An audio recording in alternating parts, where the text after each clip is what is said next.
ഒരാൾ ജമാഅത്തായി നിസ്കരിക്കുമ്പോൾ, അതിപ്പോൾ സ്ത്രീകൾ വീട്ടിൽ നിസ്കരിക്കുമ്പോഴാണെങ്കിലും, സ്ത്രീകൾ ഇപ്പോൾ തറാവീഹൊക്കെ നിസ്കരിക്കൂലേ, അപ്പോൾ ആ സമയത്താണെങ്കിലും ഈ ആമീൻ പറയുമ്പോൾ അമിതമായിട്ട് ഒച്ചയിട്ട് ആമീൻ പറയരുത് കേട്ടോ. നമ്മൾ ഒറ്റക്ക് നിസ്കരിക്കുന്ന സമയത്ത് അതിപ്പോൾ ളുഹറാവട്ടെ, അസ്റാവട്ടെ, മഗ്രിബാവട്ടെ, ഇശായാവട്ടെ പതിയെ തന്നെ ഓതലാണ് നല്ലത്. ഇനിയിപ്പോൾ ജമാഅത്തായി നിസ്കരിക്കുകയാണെങ്കിൽ സുബഹി, മഗ്രിബ്, ഇശ ഇതൊക്കെ നമ്മൾ ഉറക്കല്ല ഓതുന്ന സമയത്ത് പുറകെ നിൽക്കുന്ന മഅ്മൂമീങ്ങൾ ആമീൻ പറയൽ സുന്നത്താണ്. എല്ലാവരും ഒന്നിച്ചു പറയണം. ഒന്നിച്ചു പറയുന്ന പറഞ്ഞാൽ ഇമാം ആ എന്ന് തുടങ്ങുമ്പോഴായിരിക്കണം മഅ്മൂമീങ്ങളും ആ എന്ന് പറയേണ്ടത്. ചില ആൾക്കാർ ഇമാം ഫാത്തിഹ ഓതിക്കഴിഞ്ഞാൽ തന്നെ ഇവർ ആമീൻ പറയും. അങ്ങനെയല്ല, ഇമാമാണ് ആദ്യം തുടങ്ങേണ്ടത് ആമീൻ പറയുന്നത്. ഇമാമിന്റെ ആമീനിനോട് മഅ്മൂമിന്റെ ആമീനും ചേർന്ന് വരണം.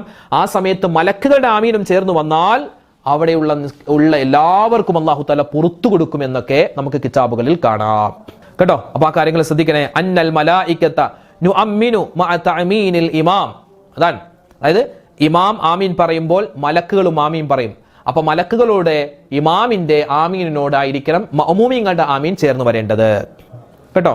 അപ്പൊ അങ്ങനെ ചെയ്താൽ ഗുഫിറ ലഹു തഖദ്ദമ മിൻ ദംബി, അവന്റെ കഴിഞ്ഞുപോയ പാപങ്ങളൊക്കെ പൊറുക്കുമെന്ന് നമുക്ക് ഹദീസിൽ കാണാം.